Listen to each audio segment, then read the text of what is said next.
All right. Let's see if we are live. Looks like we are live. Hello, everybody. Good morning, good afternoon, good evening. Welcome to Culture Commandos. This is the first episode of this series, and I've got a fascinating panel today with us. This is a series that I was just telling Suze that this has been a work in progress for a while. I've just never had the right time or the right panel members or what segments would be part of this series as a nailed down item. So I never could start this series, but I'm so excited that we are finally doing this with Fun Inc. So Funman, Andy, Suze, Theo, thank you so much. Recurring characters on this talk show with us. And of course, we had to start with the voice of teamwork. Makru, thank you for joining us. Excited to be here. This is going to be so much fun. Awesome. All right, so I'm going to share my screen for everybody who is in the chat with us. Just know this, that all the panelists have no idea what we are going to do. We're just going to talk, we're just going to have fun, and that's the idea for today. If you have at any point in time any questions, comment, please use the chat.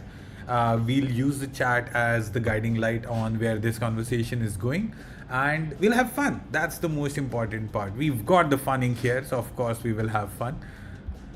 I see Andy is putting that awesome cube jersey there as well. Let me share my screen.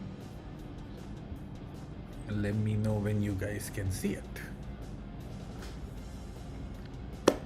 Awesome. All right, we are in. So before we begin, this is officially going to be the agenda.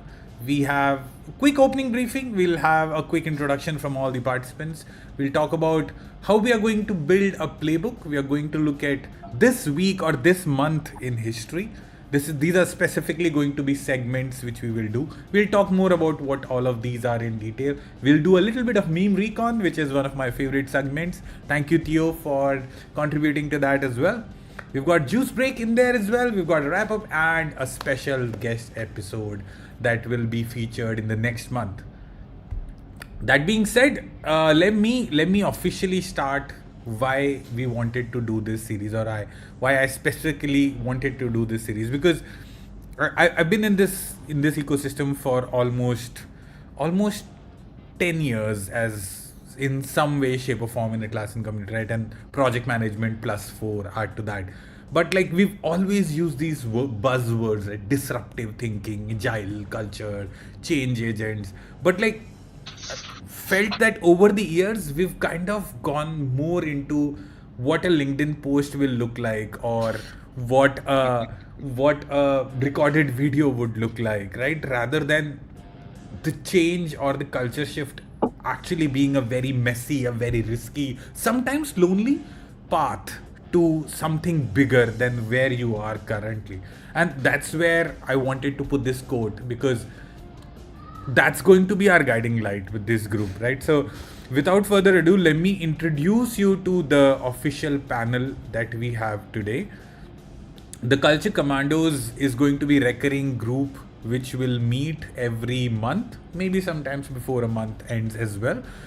Suze, Theo and Andy, all or some of them will always feature in this episode with me. There might be more people from QuizWiz joining as well. As you know, Andy Gladstone and Sarika are part of this Ace QuizWiz group as well. So we'll talk about chaos, we'll talk about comedy, we'll talk about how to do better workplace stuff. And I think I've already spoken for 4 minutes, which is 2 minutes more than what I had initially thought. So I'll have a quick round of introductions from my amazing panel. We'll start with fashionably late, as always, Fun Man Andy. Hello. What was the question? It's already disrupting. Oh, yes. What can I say? That was a very long introduction, and then all I heard was Funman Andy, and I was reading your slide at the same time. So No, so we're just looking for a quick introduction for people who may not know you, which might be a tough job in if you're in the Atlassian ecosystem. Introductions. Do people need to know who I am? They should. Sorry, people. Some people, for those rare few of you who have no idea who I am, I'm Funman Andy. I've been in digital transformation business for 20 years. Pretty much everything and anything I've ever done, whether it was internal consulting or client-facing projects or anything, a lot of it was all about cultural change and stuff. So when Sajid said, "Come join Cultural Commandos Episode 1," that was a logical yes for me. Yeah, what else to say? I like having fun. I like to bring the fun into work and everything like that. So yeah, that's me in a nutshell.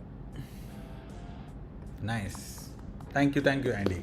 All right, moving on. Mark Ruth. Hello.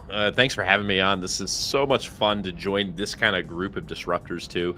So I am Mark. I work for Atlassian, thus like the big A and stuff like that. I am a modern work coach at Atlassian, which is a fantastic made-up role that I got to create. That is really all about how do we help teams really, honestly, disrupt some of the current norms we have today and actually find that high performance. And like Andy, I've spent a ton of time in the transformation space. I've been at Atlassian for almost 6 years and helping us think about things like the system of work and how do we think about ways of working going forward. So super excited to see how this thing goes today. Awesome. Theodora, moving on to you.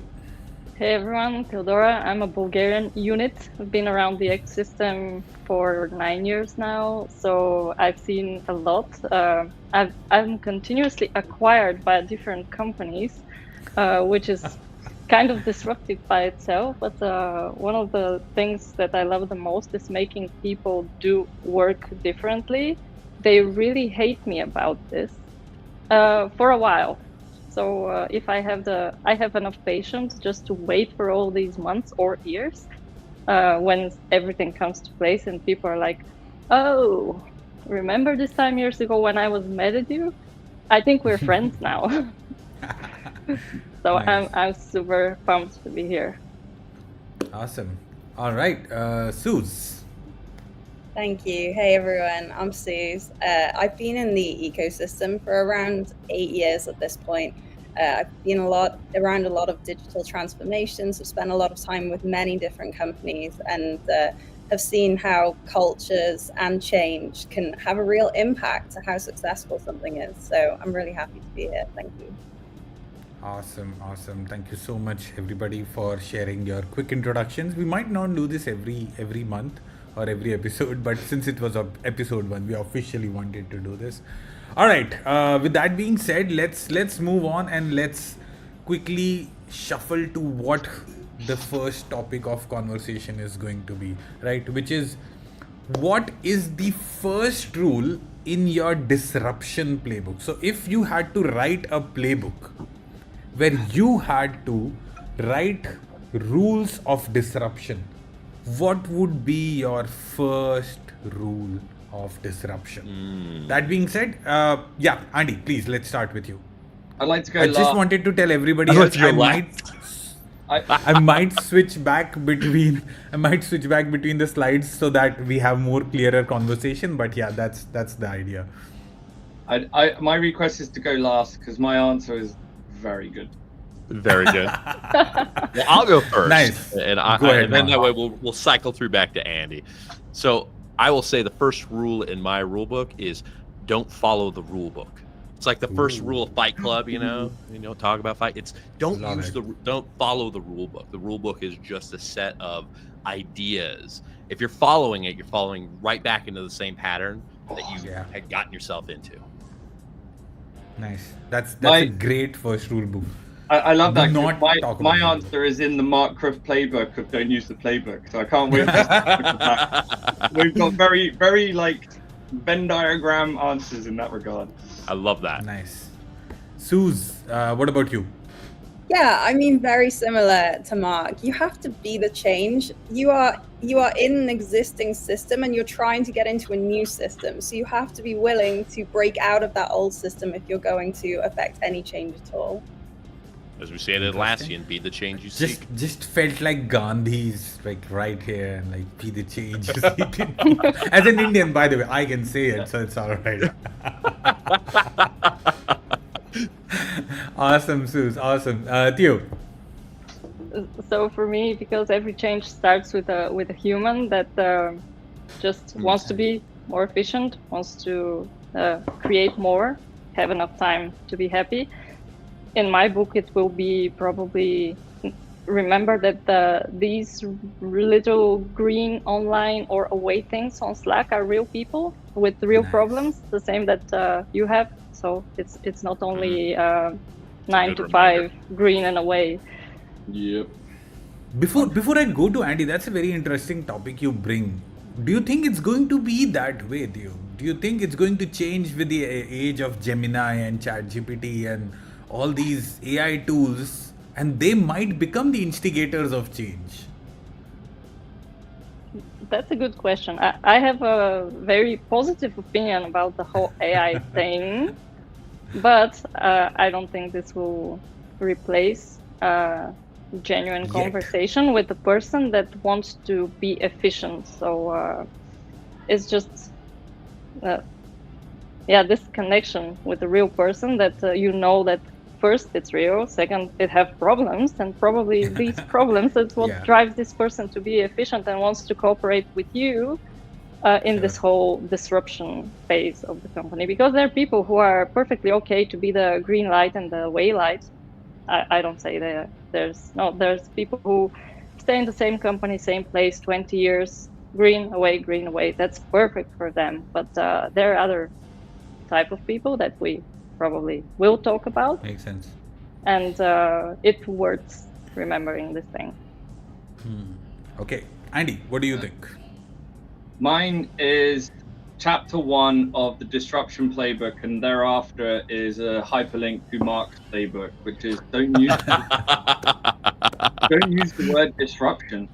And that's like, it's a very strong opinion of mine. It came from years ago when I was in the augmented reality and IoT industry. A lot of people were worshipping Uber and what they'd done, and they were really the one. I think they were one of 3 companies that started this trend of calling everyone had to be a disruptor. When it comes to technology, when it comes to companies, when it comes to culture, it's not disrupting. And I started writing and presenting a lot publicly. It never bit, but maybe this is now my chance to shine, that we're years away from the disruptor trends and stuff. Innovative evolution is far more important. What Mark said about don't follow the playbook, what Stu said about be the change you see. Being innovative in your cultures and evolving who you are as people and stuff like that is far more important than actually disrupting, in my opinion. Personal opinion based on experiences, but everywhere I looked in I was really up in senior project manager and program manager positions in hardcore industries, trying to bring about, have never done AI from the development side, but AR was like 12, 15 years ahead of AI in that regard. And it was all innovative evolution. What Uber did, yes, it disrupted the taxi world, but it evolved it and it innovated on it, right? So I think it's like their number one success, what made them really stand out was the map. You can follow, there's loads of blogs about it. You can follow where your driver is. You don't have that psychological problem of like, where is it? How long is it taking? Where are they? Being able to reach out to them by message, stuff like that. They innovated and they evolved. And this goes hand in hand with culture and everything like that. Nice. I want to point on something that you just said, Andy, because I think you brought up a really good point with the aspect that disruption, like everyone wants to be disruptive. The problem is it's the same thing we saw with transformations. Every organization wants to have a transformation to go from A to B. And they're like, if I get to B, I win, But the problem is, and the same with disruption, I want to disrupt, I want to go from A to B. The thing is if you look at it from that kind of mindset, you just have that end state in mind, when this is a perpetual evolving process. And that's why you see so much of this field. That's why you see a lot of disruption not really being disruption. It's repackaging what someone else did, saying, well, we're gonna put AI into all of our stuff, and that's making us disruptive. It's not making you disruptive. It's just you're following the herd at this point. OpenAI, they were disruptive at this point. They were the ones that brought something kind of novel out there.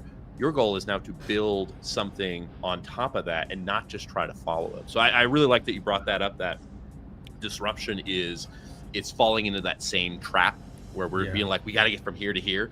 Disruption is not a here to here; it's a constant circle. Nice. Just to support Mark's point, I always love to give practical examples, real experiences, and what he just said has reminded me of Andy in his 20s. Super disruptive. This company fucking sucks. Something has to change, etc., etc. Excuse my bad language. And Nice. and suddenly, age, I think I was 28, 29, and there's one of those classic general to everybody emails from the CEO of the company I was working for. And at the bottom it said, if you have any points or whatever, feel free to reach out to me personally and let me know. Which I did not know at the time is corporate jargon for never talk to me. Don't do that. I don't care who you are. Right? True. And I unleashed this huge email on him. And that email went straight to the EVP at the top, very top of my, the CEO looks at me, goes up the chains, and is like, oh, that guy. Sends the email to his right hand, who was the EVP of our division at the time. Escalated down, escalated down, escalated down. And within a week, I had a lot of shit fall on top of me. Also, you get called into your manager's office. And, it was the Andy, worst. Yeah, I mean, what the the middle email said I management. could do. Yeah, senior director, and general manager, like 3 layers, had never even heard of me before. Now they did know who I was. But what was amazing is that at one point, the EVP, very busy person, flying around the world, they were still busy with a lot of their globalization, suddenly comes up to me one day, brings me into the room and tells me everything I did right in that situation and everything I did wrong. And he's actually one of my references if I go into a company and people are like, oh, we need to speak to someone really important from a big enterprise. And that person is always my number one go-to. Now the CEO of the company itself, interestingly, left, came back, blah, blah. And to the point of what Mark said, and then looking at innovative evolution, how did I, in the company I went to next, how did I enact that evolution and that change without being like the naughty disruptor and mouthy and da-da-da? And so that part of the playbook would be more about the relationships one-on-one, what people want, the politics, all that sort of stuff. Like a lot of advice on how to navigate within companies without, I think, what's that cliche, sticking your head above sand or something when you talk about the trenches? Yeah, exactly. You don't want that, so you have to stay in the trenches and go round and talk to everybody, blah blah blah, all that crap. Nice. Got to stay under the radar just enough. Just enough. I like that aspect you brought up, is like extra chapters being the piece where you're basically like, all right, here's how you navigate the normal world so that you can be disruptive. Because I think that is important. Nice. Yeah. That sets up the stage perfectly, guys, because I knew that these questions might be, a little surprising. So that's why what I did was I did create some sort of thoughts around what, those first rules could be. And what I'm asking you guys is to pick from some of the tips that I have what these would be, whether these would be in your rule book, and if you had to pick one to get started, which one would that be? Would that be don't automate dysfunction? This was something that I personally felt a lot because I worked in teams where something was wrong and we kept automating that wrongness to a point of no return. And I've hated that, and I've been called so many names in yearly parties because of it, because I would be the loud guy in the room saying that no, that's wrong, don't automate that process, we need to fix the process, then automate it. If everyone agrees on day one, you're probably playing it safe as a coach or as a change agent. Fix the system, not the people, which I think Theo kind of touched that on the same lines. And the last one being assume nothing is secret, because if you're trying to do disruption, somebody is saying, oh, this already works for us. That is, I think, the biggest wall that you have to climb over, because they think it's working because they've never tried to change it. So if I have to ask all four of you to side to one of these as your first step, which one would that be? Let's reverse the order this time. Andy, what do you think? I think Mark and I can talk to death in this show, so I think we should ask Susan Theodora first. Yeah, I'll start. I mean, you could take a number of these, but if everyone agrees on day one, you are playing it safe. I mean, a lot of this comes down to the culture and how people feel in an organization. But if you're not meeting kind of basic physiological needs and you're not paying people well, they're not getting enough rest, their work-life balance sucks, you're never going to get them to be able to disrupt. Their heart isn't in it. Like, you can give people as much like swag or anything like that you want, but Nice. it's not going to get them to it. So you have to, well, I guess this is more fix the system, not the people, but you have to ensure that people have basic level of needs being met before they're going to feel comfortable. Like they have to have that job security. They have to feel comfortable in what they're doing to actually be interested enough or to put their heart in it enough that they're going to start challenging the norms. Yeah, makes sense. Theo? I'm definitely starting with the agreeableness, if there's a word like this, but yeah, this with agreement on day one, that's one of my favorite things. I see it all the time in some very important meetings that are based on decisions for whether it's the company's direction or some important topic that we're discussing, and everyone like, yeah, and is everything clear? Any questions? No. And then it's complete silence everywhere. So when I see complete silence in Slack, I know what happened. So I start investigating every person that was on the meeting one-on-one, and it turned out that no one agrees. But everyone is like, I don't want to be that guy on this meeting. So you know that if we spent an hour listening to something and you're at the end of the meeting, someone who will say, I don't think that's a good decision. This will extend the meeting. So people are already scared about this whole thing that, oh no, this will go forever. I have plans, I have life. So yeah, this with the, I don't know, I spent so much time trying to build this into people that not agreeing with something is fine. And if you're wrong, that's also fine. We'll discuss it. And if you find out why you're wrong, that's good for you. Nice. Okay, coming to Mark. So I was looking at these, and I'm going to break the rules a little bit. I'm sorry, Steve, but I'm actually going to add a tip because I think a lot of these are going to be things. That's the idea of the show. There you go.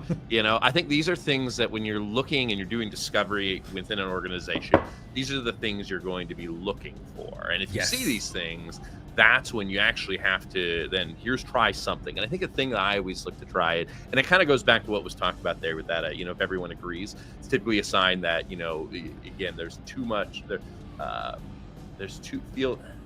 a word, it's not too much safety, it's too much, there's a lack of conflict, and conflict is what breeds new ideas. And so for me, a tip I always have is take, some sort of interaction that that team you're working with has, and change it slightly, just enough where it gets weird. It's that aspect where it's like, great example is I used to come in as a coach, and I would come into teams who would be doing their daily scrums. And the very first thing that, of course, most scrum teams, when they're doing these things, a scrum master, they're looking at their scrum master when they're going through and they're talking to it.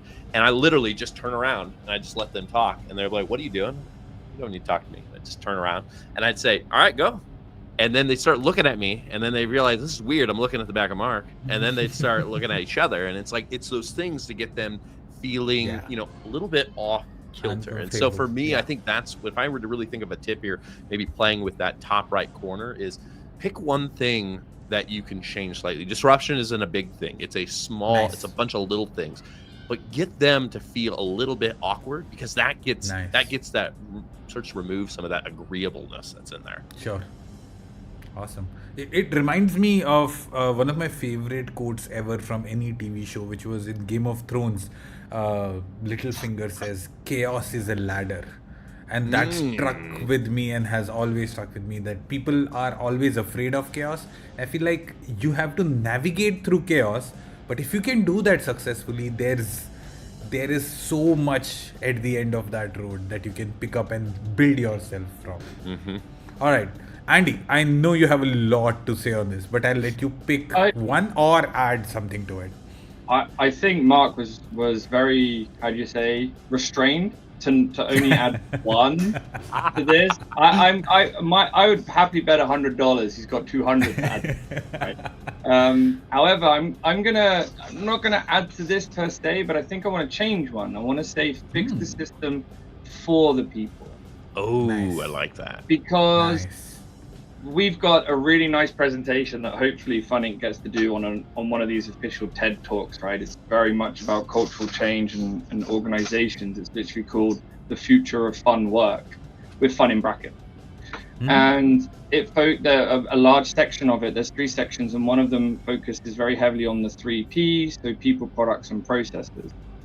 And the people always have to come first. How many times have we said a fool with a tool is still a fool? We've heard all these drama stories that a golf decision between shareholders or something means that someone has moved from Dell to HPE overnight because just that was the deal on the golf course, whilst everyone's freaking out like, we've invested so much time and energy in Dell, now we have to change everything about how we work, how we do this, And so there needs to be a lot more connection with the people to understand them, understand where they're at. Atlassian itself is suffering that with on-prem. I can find Atlassian 50 customers who want to move to cloud, but for some reason when it's Atlassian or it's the partner doing the messaging, there's like friction and stuff. So it's like, that's the same in companies. Yeah. So many CEOs I know, whether I've worked for them, I've just met them and just given them some free advice. It's like, how often do you go into your town hall and think you've done a great town hall with 300 out of your 1,000 people and thought, yeah, it was a great town hall?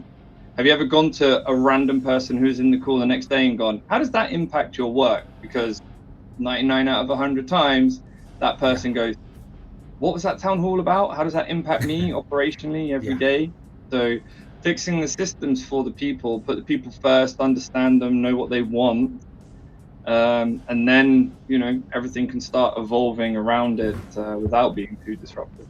The modern Gemba walk, I'd say. That's exactly it. You going out there, you go to your people and ask them, how did that make you feel? After you heard that. Absolutely, yeah. I think that's one of the on that topic. I could go on for an hour. Yeah, I think that's one of the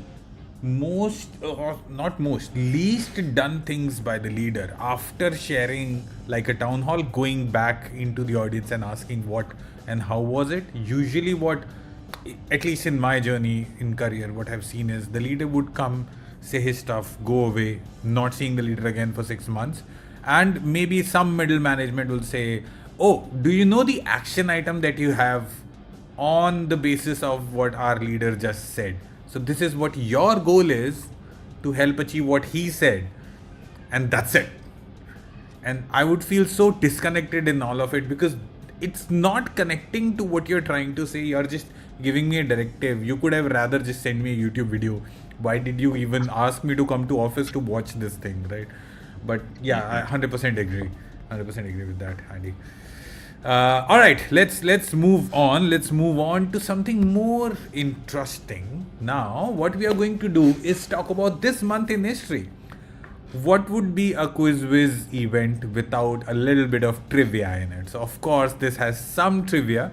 What I want you guys is to identify what I'm trying to say, and then we are, of course, going to talk about it. So, the first one is, in July 1979, something happened which can be categorized as, it didn't invent portable audio, it redefined it. A simple, well-packaged idea that gave people freedom and sparked a new era of personal mobility. What do you think we could be talking about? 1979. Of course, one of the biggest disruptions I feel exists in the tech industry. I actually have one of those in the background. Oh, brilliant. I love it. So, Mark, let's start from you, because for me, when I think of audio change, though it's before my time when I started using headphones or understanding music, I feel like this was a very pioneering music in the entire music industry. It wasn't the only device which was doing portable audio, but the way Sony Walkman came into the picture and just introduced the portable cassette player, it didn't reinvent it, but it changed the game altogether, that it became synonymous with a tape player. Like in India, we used to just call every portable tape player as a Walkman. As a Walkman, wasn't even right? I said Walkman and thinking, I didn't think Sony. I just thought Walkman. Yeah. Because I'm like, right. And like Kleenex. Kleenex is a tissue, but it's actually a brand, you know? Yeah.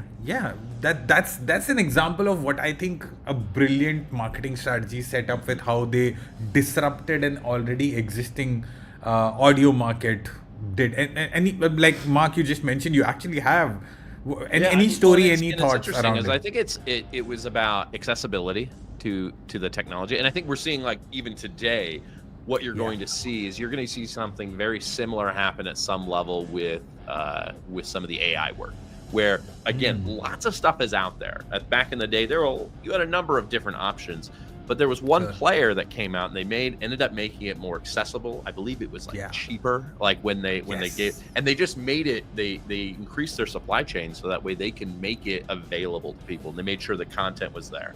And so with that, all of a sudden it started picking up steam, and again, the branding was there too. And so I think you know, it is, some of it is right time, the right place with the right product, you know, and some of that is luck. Some of that, you know, I'll say a lot of that is luck most of the time. But there is a little bit of foresight. There's a little bit of like, if we do this in the right space, like with the needs of our customers right now, we have a chance of doing something very special. Nice. Awesome. Let's move on. We're talking about something in July 2005. A quiet deal that put a tech giant in everybody's pocket and changed the future of mobile forever. Any guesses, guys? I feel like Mark already knows. I know, I'm not going to say anything. I'm going to let the rest of them guess. Okay, Theo, Suze, Andy, what do you think? What happened in July 2005? The only thing I can think of is iPhone. That's 2007. 2007? 2007. Yep. Yeah. 2007. What came before the iPhone? The little touchscreen iPhone thing, or is it not an Apple product? It's the iPod, isn't it? It's the iPod. Yes, it's that. No, it's not. You guys, no. What I'm talking about is the Google's acquisition of Android. The Android as a technology was overtaken or taken over by Google in 2005, and before that, Android just existed as originally they wanted to make a OS for audio players itself, and then Google used that and built an entire vertical around it and changed the operating systems games altogether. I mean, till date, the amount of disruptions Android has caused in the industry of mobile is just crazy. Yes, iPhone had its own line, or Apple had its own series of inventions that they did, but I feel this is a disruption which isn't talked about that much, because everybody always thinks that Android was Google's product. It wasn't. Android was a separate organization. Yeah, they acquired it, and how they you think about like market share now with these, and I think this is it's incredible. It's like you go back to 2005, and who were the mobile phone? Who were those kind of operating system players? You had a Nokia, you had a BlackBerry, you had Palm. These were the ones. These were the titans. Palm was there. Big. Palm was right. Big. I remember wanting a Palm back in the day. I was like, oh, that'd be great. And now you look at it, and it truly comes down to it's Google and Apple, and you know those are the heavy hitters. And just to think that at this point in time right now, this wasn't even a thing for them. So in 20 years, how a complete industry shift can happen. Yeah. I finally got hold of a Palm Pilot. I bought it secondhand in 2006, early 2006. I thought it was so fucking cool.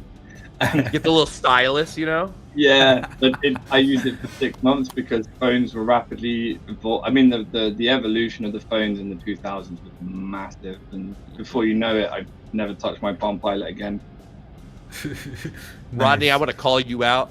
Windows Phone was by far one of the best phones ever created. I'm going to say it right here. They just didn't have support from the app marketplace. Man, I love that. True. I had one for 2 years. I think their series was called Lumia, if I'm not wrong. Yeah, love that. Lumia was one of my first phones that I bought, which, like, once I started earning a little better in my work, and I had to invest in a bigger phone, and I bought a Lumia, and I was like, I love it. The ironic thing is that was actually Nokia's OS. Yes, they had bought Microsoft true. bought Nokia because Nokia had just crashed after the iPhone and stuff had come out, and then it just it's fascinating how what dictated the success of those products was not the phones themselves, it was the marketplace. It was the ability to get apps.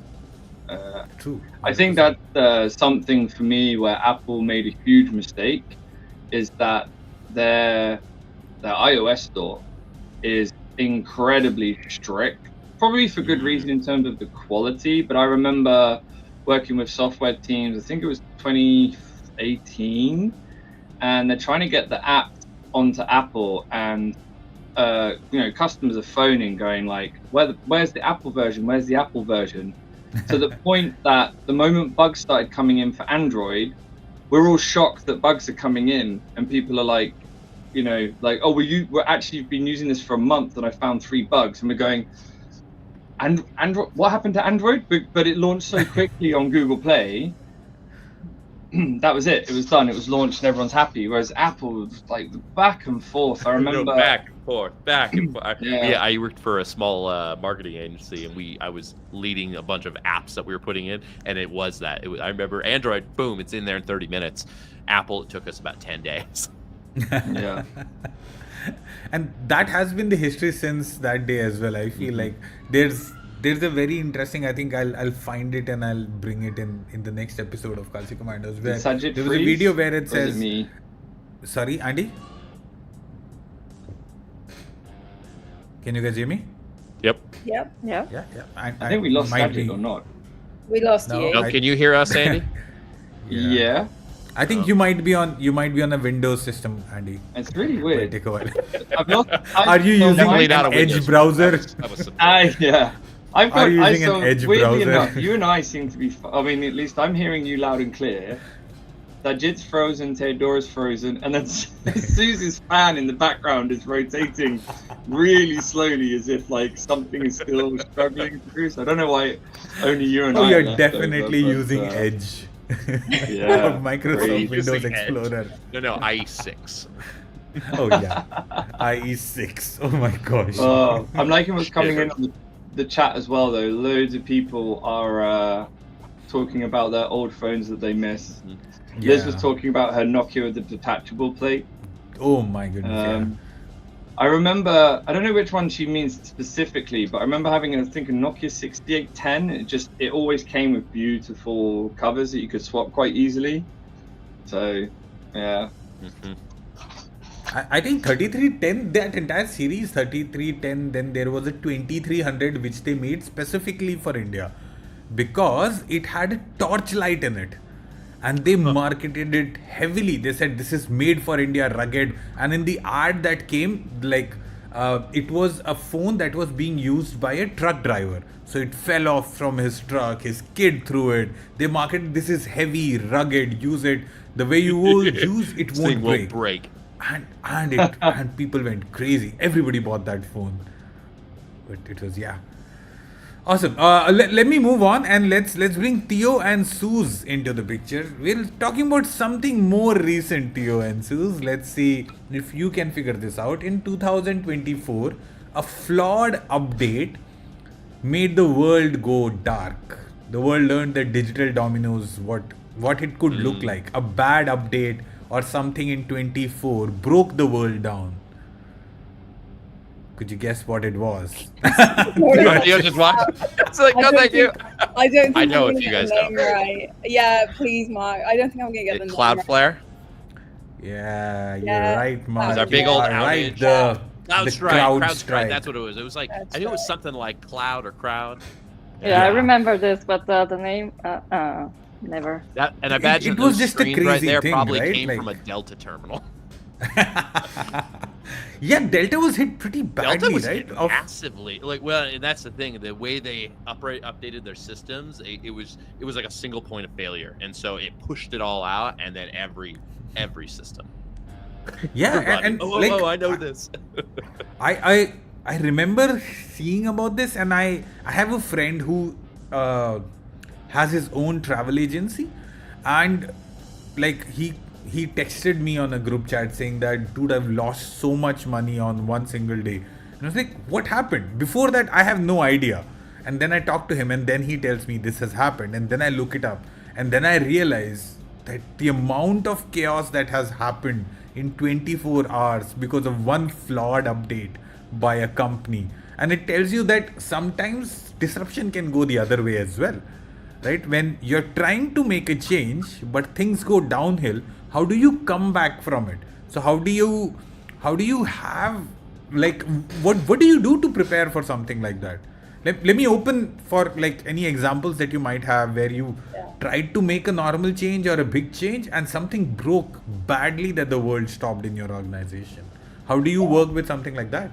Yeah, I mean, I remember with this one that there were some people who weren't impacted. Like, I think Southwest Airlines made it through really nicely through this, and it was going around the interwebs that their computer systems just weren't up to date, so they hadn't kept them up to date, which meant they avoided all of this entirely. No idea. We're actually so far behind that actually we're not impacted. That's amazing. It reminds me, there was this, and this is back 2018 or 19. We were using, I wouldn't say the app vendor's name. We were using an app who from the marketplace, and that vendor reached out to me and one of my team members saying that, hey, we have an issue with the app. You might have this, bug in your system causing inconsistent data. And we were panicking because we use that app for a lot of other purposes. And we were like, okay, we'll investigate. And then we realized, well, we're not seeing that issue that you're saying would be happening to us. Then say, what version are you on? Then we realized we're like 4 versions back from their production version. Like, it's all right. We don't need to worry. We've not even updated our application. We were on data center back then. We're like, yeah, we're good. We're not. Sometimes it pays to be lazy. So Exactly. Well, that's where it, I always, it goes back to like in software too. It's like, the old adage is roll forward. The idea is don't roll back, roll forward. And so it's like, how do you make sure you're nimble enough where you can make those changes quickly? And I remember I worked for a company about 10 years ago. It took us about a week to put a change out because it was terabytes and terabytes of data we had to process. And so you put software out, you'd run the data through it. That would take like 2 days. And then all of a sudden at the end, we find out if there was an issue, and there was an issue. And for us, instead of rolling it back, the idea was, all right, we can identify the issue, we fix it, and we would reprocess. Because it's either you reprocess and go all the way back, or you reprocess and try to fix the issue. Because again, you're losing two more days either way.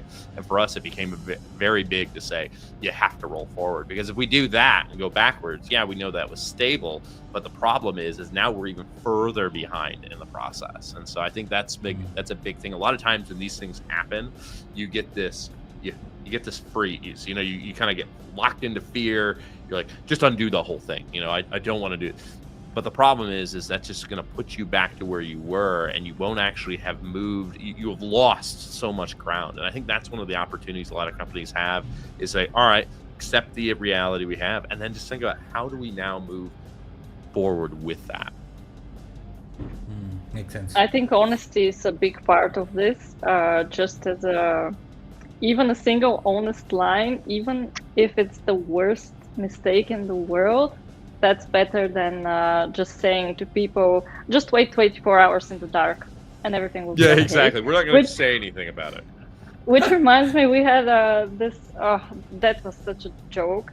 Someone tested the systems that all phones, in some emergency, your phone starts screaming, some alert goes on. And it turned out that the person who is dealing with this specific change decided to test directly on production, of course. That's typical.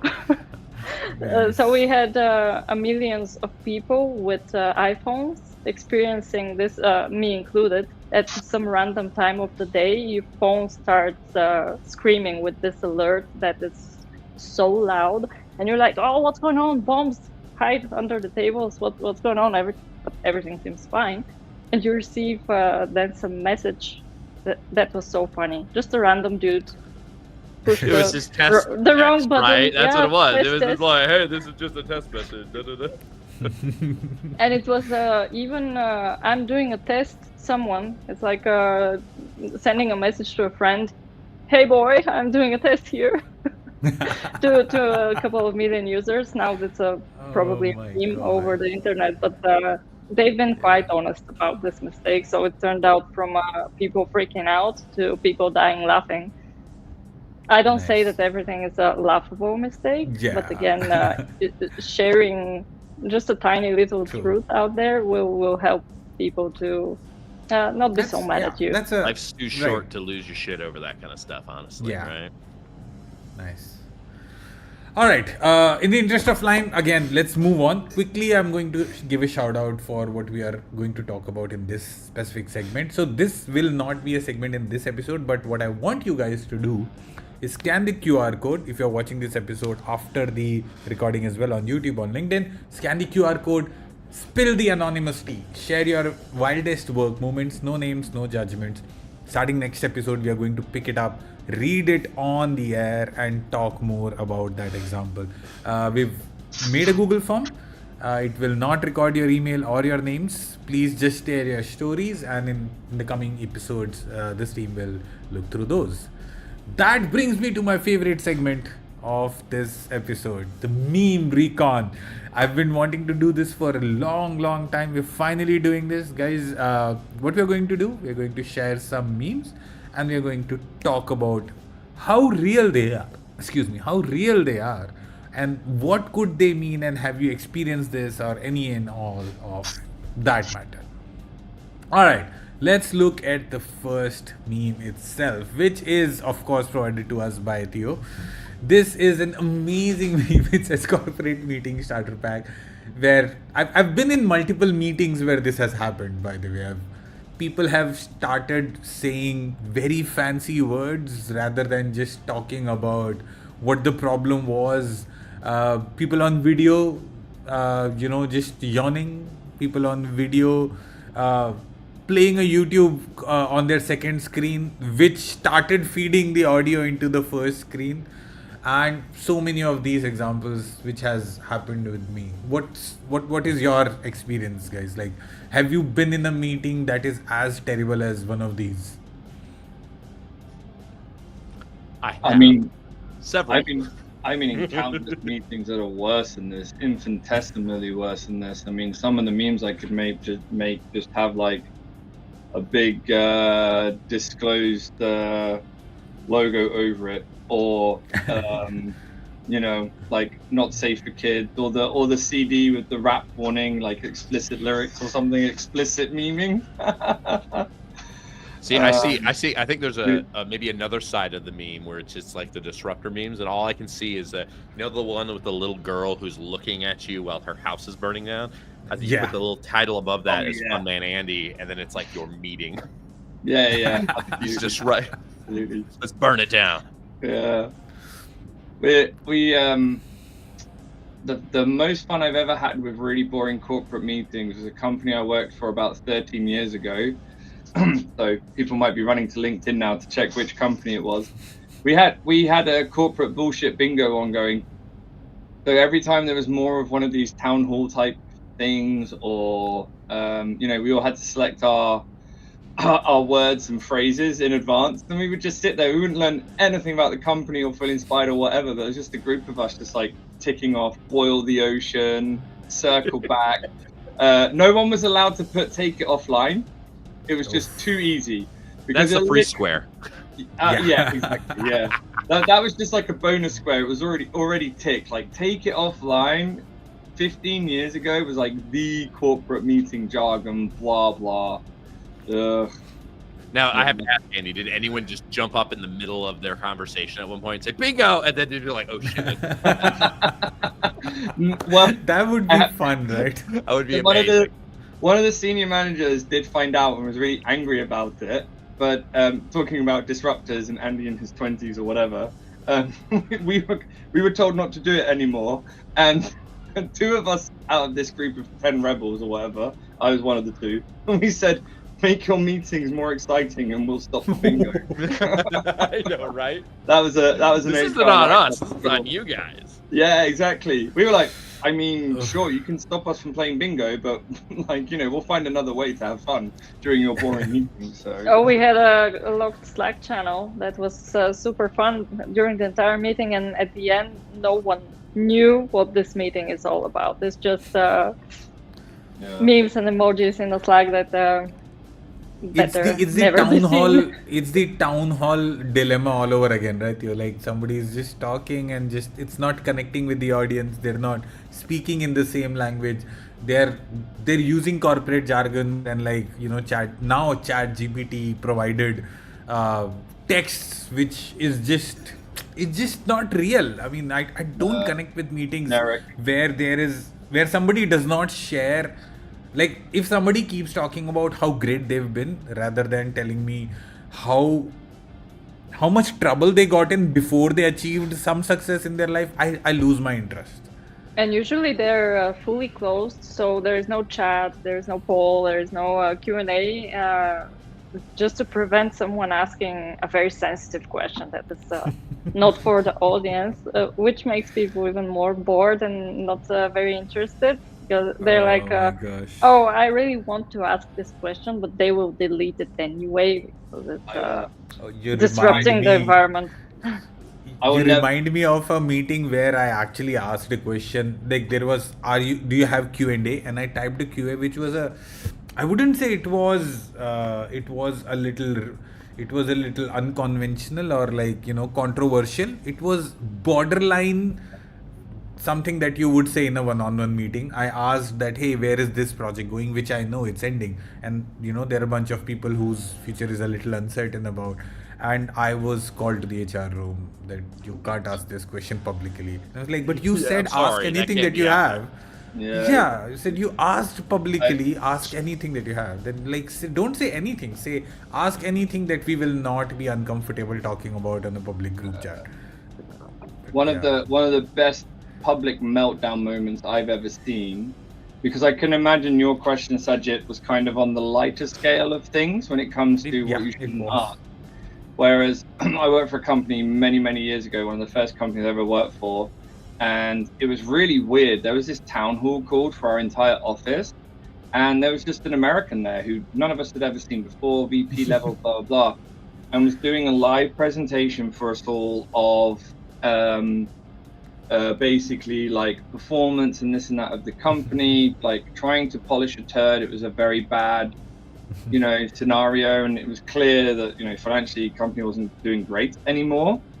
But unfortunately for them, someone involved in what was to be the next month and the whole round of layoffs and stuff was really angry with it and didn't agree with it, and was like, we need to reinvest in our people, we can come back from this. And they'd spent 6 months fighting it, had just blurted it out one day in a team call of like 40-50 people that work globally and all remotely, and one of those people was in that session that the VP was hosting, and it was question time, and he just goes, so when do the layoffs start exactly next month? And puts his hand out, and the whole room, then the room was interested in what's being presented. The whole room was like, what? And it was a complete meltdown in the company because they had made no plans. They were going to do it. It was green lit, but the plans weren't there. HR had received no information, how, when, what, why, blah, blah, blah. And that was a brilliant public. I've never heard one like it in a public town hall. Like, wow, it was brilliant timing. Nice. All right, let me move on to a little more, coming back to the change and disruption section, saying that whenever we talk about change, we talk about how much it will affect people, right? And of course it affects people, but, like, I've also worked with change agents who will always continue painting an invisible, unreal, yellow brick road picture, saying that, oh, this will not impact you. We are just doing some changes at the middle management or the top layer, or bringing in a new tool which will, not impact your day to day, but it will be connected to this, and again, some corporate jargon.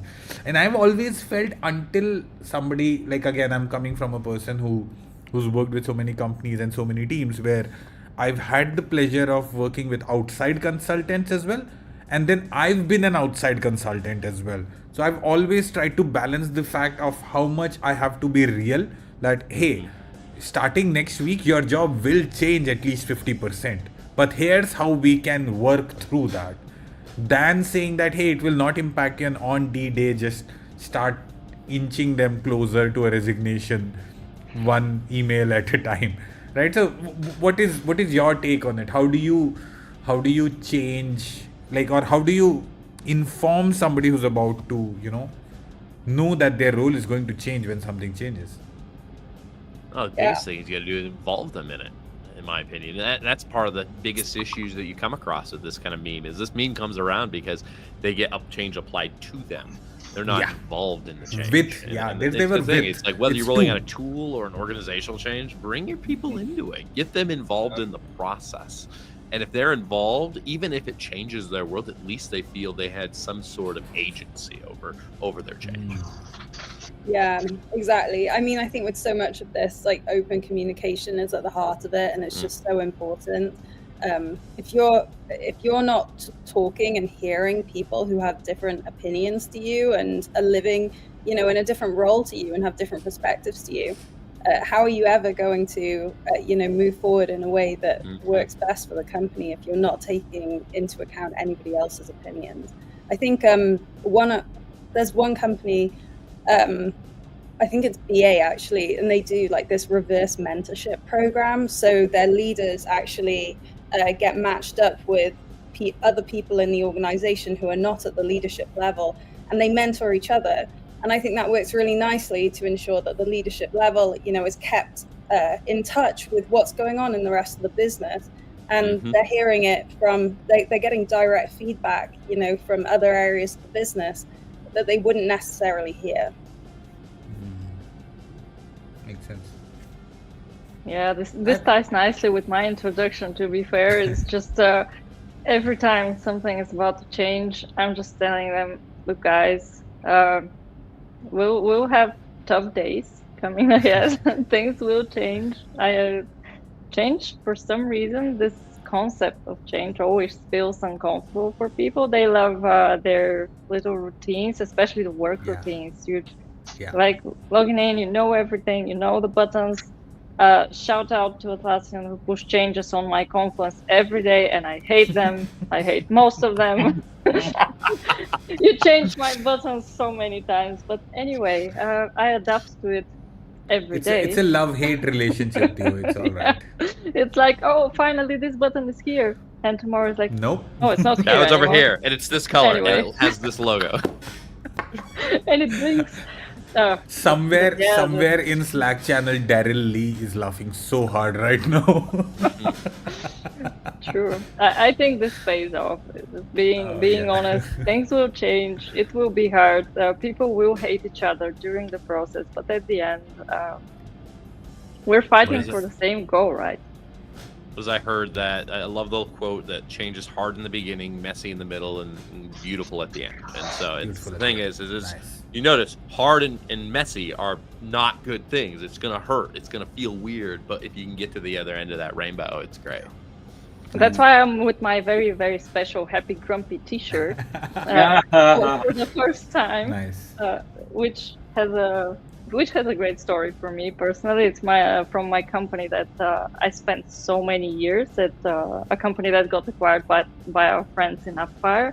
But I was there since 5-people team, and they were just, we're 5-people team. We don't care about each other much. It's just you come here, work. Nice. No things like celebrations or team buildings or other very boring things that you're trying to fix for us. So every change was very hard in this company, even with growing the team, changing their perspective on how relationships in the office should work, creating a team out of a bunch of strangers. That was very hard for me. So I spent years trying to do this. And everyone knows me as a person who is never happy. And this is absolutely right. If I achieve something, I'm happy for a few seconds, like, yay, I did it. Now it's not good again. This could be better. So I'm not happy anymore. And this is my special gift from them when I was leaving a company. And when I see it, I was like, oh, come on, guys. What does this even mean? Like happy and anyway. What has been your experience specifically with people who've changed over a period of time while you were working with them? Let's start with you. I'm sure you have some stories. I never believed them, to be fully honest. That's just Yeah, usually, but I don't know. It still depends on the person, because in your story, this negativity, if this was the whole road until the eventual change, all negative, and people are reacting badly, even people are quitting because of this person, I will never assume that the change was genuine, because there's a certain signs in people when they go through a change, and it just feels genuine when someone is even like apologizing for something what happened before or something like this. But for some reason, me personally, it's hard for me to trust a person who is very long time opposite on the idea, and immediately the day after maybe he's switch opinion 100% and start being an advocate. This a red flag for me. If it's a slow transition for this person to start seeing the bigger picture and start maybe changing perception, that's a long process. It's not overnight thing. So it's something like the boss says this idea is good, so this person changed overnight to support this idea, and now everything is great and I'm an advocate, and who left the company, sorry. So yeah, I've had kind a of feeling that at depend on the times situation. But I've had a feeling that at times those changes, as you say, are not genuine but are forced. Like somebody would have had a conversation with them saying that, hey, if you don't do this, your job is at stake. So then they go flip over 180 on the other side and are your biggest supporters. Any which way in my journey, like as a coach, when I started working as an agile coach with organizations, I've experienced this 100%. I've had people who were the strongest opponents of change, then over a period of time become better once they've seen that, like the beautiful picture at the end of the road, like Mark mentioned, tough, messy, beautiful. But One thing again, I'll it takes time. The change takes time. Yeah.